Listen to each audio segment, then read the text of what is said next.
Everyone is arguing about the Hasbin Hotel Season 2 finale. Some people are calling it rushed. Some people are saying it was corny. Some people are already throwing around the words power of friendship, like that's somehow a bad thing. But the more I sat with this finale, the more I realized something really important. This ending wasn't just good. It wasn't just satisfying. It was doing something way smarter than people are giving it credit for. And honestly, Season 2's finale might be the peak of Hasbin Hotel so far. Not because it wrapped everything up perfectly, but because it set the board for what's coming next in a way that's subtle, dangerous, and honestly kind of terrifying when you really think about it. When you first watch the Season 2 finale, it might not immediately hit you why it feels so different from Season 1. Season 1 was loud, chaotic, and very focused on proving what the show is. Season 2's finale, on the other hand, is much more focused on proving what the show is becoming. And that's a huge difference. This finale isn't trying to shock you with non-stop twists or massive deaths. Instead, it's quietly shifting the power structure of the entire story. By the time the credits roll, heaven is no longer untouchable, hell is no longer completely fractured, and the characters we thought we understood are standing in very different positions than where they started. One of the smartest things this finale does is show us consequences without spelling everything out. Vox being defeated isn't just the fall of a villain, it's the collapse of an idea. Vox represented ego, control, and the illusion of power through influence. His downfall tells us that brute charisma and manipulation aren't enough anymore in this world. The game has changed. And when a character like Vox falls, it sends a message to everyone else watching from the shadows, especially characters who think they're untouchable. At the same time, the finale avoids giving us a clean heaven versus hell war, and that's intentional. A lot of people expected a massive conflict between the two realms, but instead we get something much more unsettling. Cooperation mixed with distrust. Heaven agreeing to redemption doesn't mean heaven is suddenly good. It means the system is cracking, and cracked systems are way more dangerous than outright evil ones. There are angels who are clearly uncomfortable with this shift, and the finale plants that seed very deliberately. Nothing explodes yet, but you can feel the pressure building.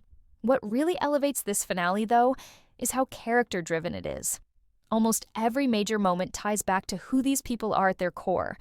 Lucifer's power isn't just spectacle, it's a reminder of how restrained he's been this entire time.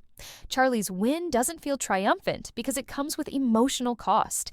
Angel Dust's choices hurt because they make sense for someone who doesn't believe they deserve happiness.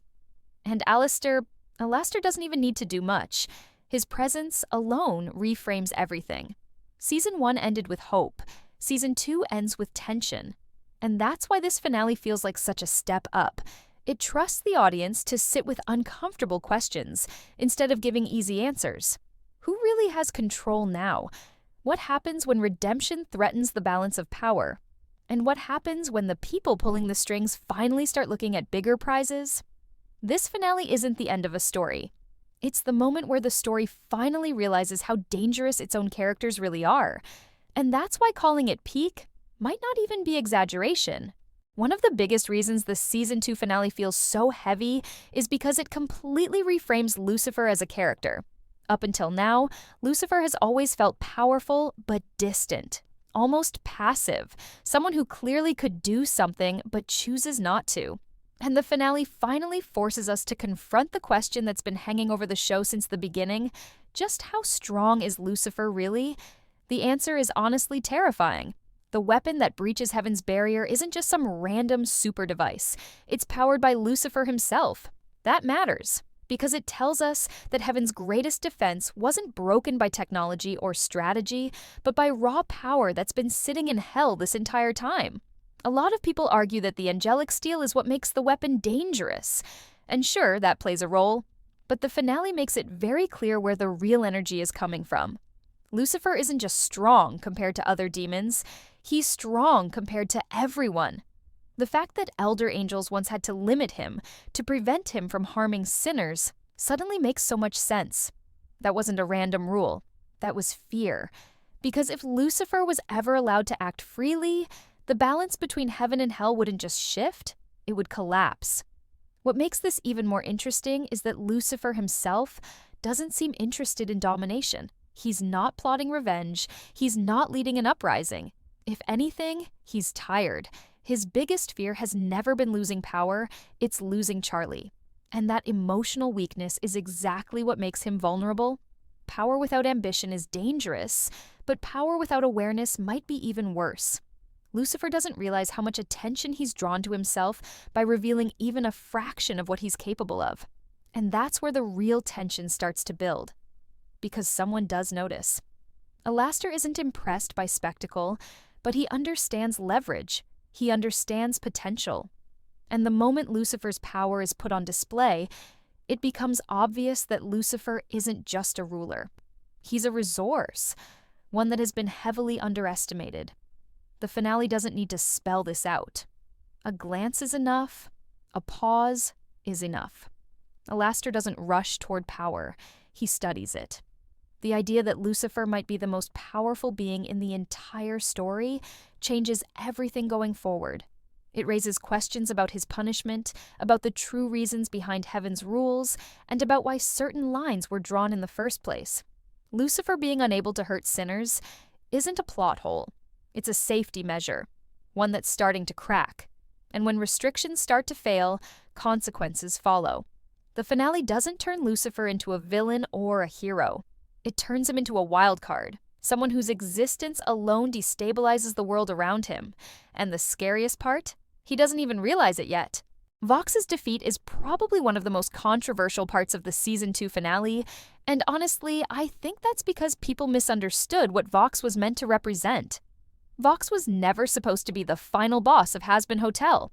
He was a warning, a demonstration of what happens when ego, pride, and control go completely unchecked. From the very beginning, Vox's power came from attention, from people watching him, believing him, and giving him their trust without question. And the finale makes it painfully clear that the same thing that gave Vox power is the exact thing that destroys him. What makes Vox such a strong villain is that he truly believes he's the smartest person in every room. He cannot imagine a version of reality where someone outplays him, and that's why he never sees it coming. The finale doesn't show Vox losing because he's weak. He loses because he's blind. He isolates himself, cuts off allies, and assumes that everyone else is either beneath him or easily controlled. That's not just arrogance, that's delusion. And delusion doesn't survive contact with reality. The way Vox's human life mirrors his downfall is also incredibly important. His obsession with being seen, being adored, and being irreplaceable is what leads him to commit horrific acts. And in the end, that same obsession leaves him alone. No backup, no safety net, just his own reflection staring back at him. The finale doesn't rush his defeat, it lets it breathe. Because Vox doesn't lose in one dramatic moment. He loses piece by piece every time he underestimates someone else. And this is where Alastor comes back into the picture. Vox never understood Alastor because Alastor doesn't need validation. He doesn't need applause. He's willing to look foolish if it means winning later. That difference in mindset is everything. Vox thought the moment Charlie showed up, he had already won. In reality, that was the moment he lost control of the narrative. The spotlight shifted, and Vox didn't even notice. The finale also reinforces that Vox's plan to invade heaven, while interesting, was never realistic for him. Someone like Vox could never succeed in a war that required patience, humility, and sacrifice. He wanted victory without vulnerability, power without risk, and that's not how this world works. His defeat isn't anticlimactic, it's inevitable.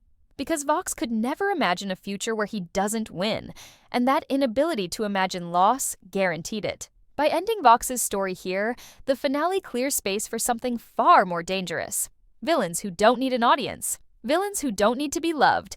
And once Vox is gone, the silence he leaves behind is much louder than his broadcasts ever were.